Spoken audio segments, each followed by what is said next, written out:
사실 90%의 경우에는 특별한 원인 없이 코 점막이 헐었기 때문에 나는 경우입니다. 코 점막은 혈관이 굉장히 많이 분포하고 있거든요. 그래서 조금만 상처가 나도 쉽게 코피가 납니다. 그런데 특히 비염이 있어서 점막이 많이 짓물러 있거나 애들 같은 경우 코를 많이 파게 되면 이제 코피가 나게 되죠. 그런데 아주 드문 경우에는 혈액 질환이 있어서 나는 경우들도 있어요. 혈우병이라든지 백혈병 같은 경우에는 혈액 응고가 잘 되지 않기 때문에 코피가 나는 경우도 있고요. 또 요즘 가장 문제가 되는 경우는 항응고제를 드시는 것입니다. 심장 안 좋으신 분들 항응고제, 아스피린 같은 항응고제를 많이 드시는데요. 그것 때문에 코피 나는 경우가 많습니다.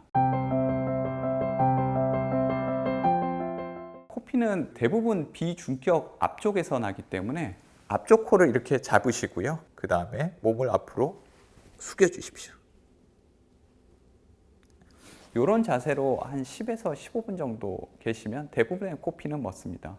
하지만 그렇게 해도 멈추지 않을 경우에는 빨리 응급실로 오셔야 됩니다. 이 영상은 실제 환자에서 그 코피 나는 모습을 찍은 것인데요. 비중격에서 이렇게 팡팡 솟는 모습이 보이는데 이건 동맥이 터진 경우입니다. 이런 경우는 절대 저절로 멈추지 않거든요. 그래서 전기로 지지거나 아니면 특수 거즈를 넣어서 지혈을 해야 합니다.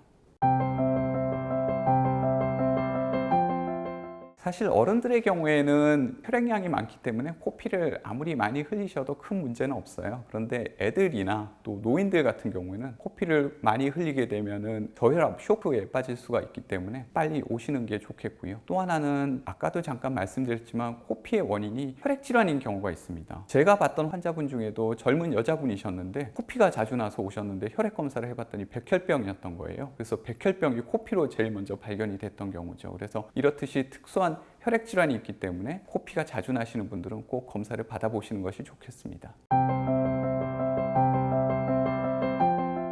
첫 번째로는 내시경을 보면서 출혈 부위가 어딘지 또 다른 이상이 있는지를 명확하게 살펴보게 됩니다. 그 후에는 혈액 검사를 해서 특수한 혈액 질환이 있는지를 살펴보는 검사를 진행하게 됩니다.